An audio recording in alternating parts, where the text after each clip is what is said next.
Hello and a very warm welcome to your 7-minute Cardologer here with me, Helmar Rudolph. It's a great pleasure welcoming you to this first episode in a series about cardology.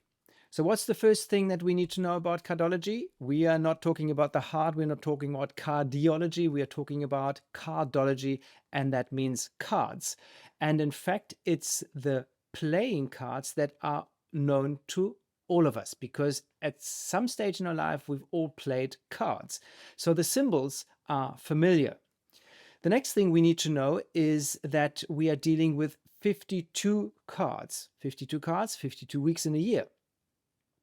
The next thing that we need to know is that those 52 cards are split into 4 suits: hearts for spring, clubs for summer, diamonds for autumn or fall, and spades for winter.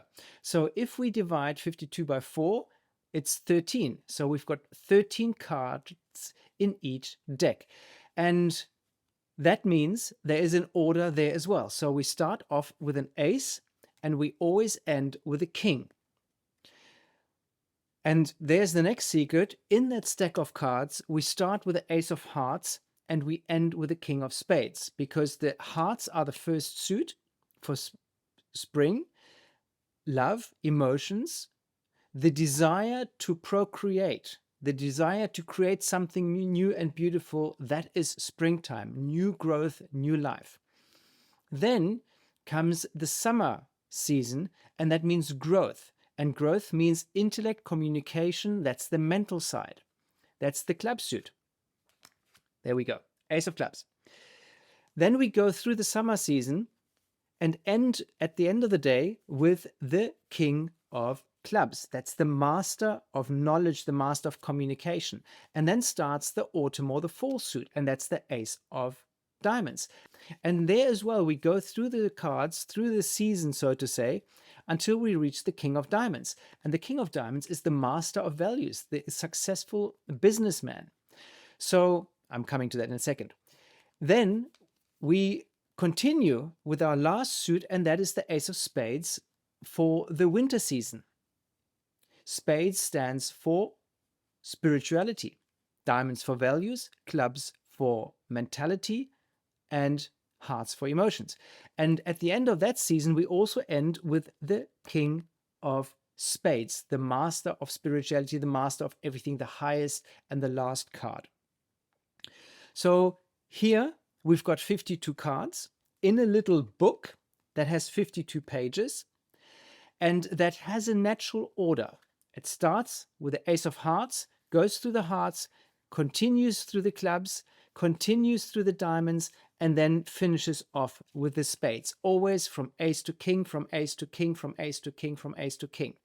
In that order, because it is modeled to natural cycles, the seasons of the year, the desire, the multiplication, the evaluation, and then in winter, the understanding.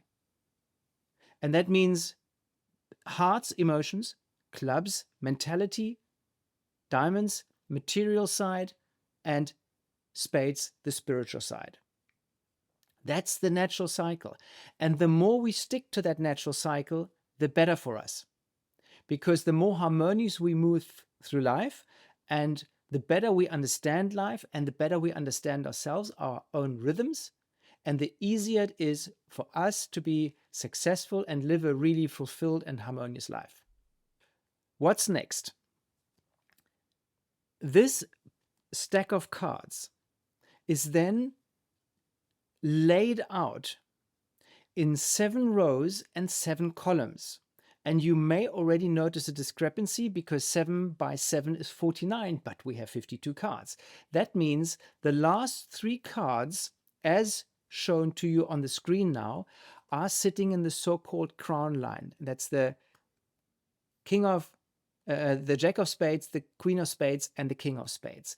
And the others are laid out from the top right to the bottom left, laid out in such a way that we go through the hearts, 7 of hearts, 8 of hearts, continue through the clubs, the diamonds, the spades, until we reach the bottom left, which is the double Neptune position of the 10 of spades. And then the three remaining cards in the crown line, the Jack of spades, the Queen of spades, and the King of spades.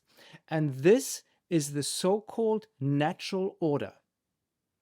And now you've noticed something, and that is that we have added another dimension.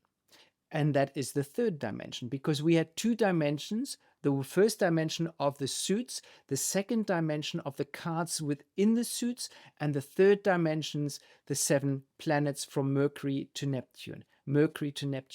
And we have them, as we have rows and columns, we have a two-dimensional grid. So we have like a duplication of the planets that gives us constellations or conjunctions between the planets, because we've got a Mercury row, but in that Mercury row we do have a Mercury, Venus, Mercury, Mars, Mercury, Jupiter, Mercury, Saturn, Uranus, and Neptune.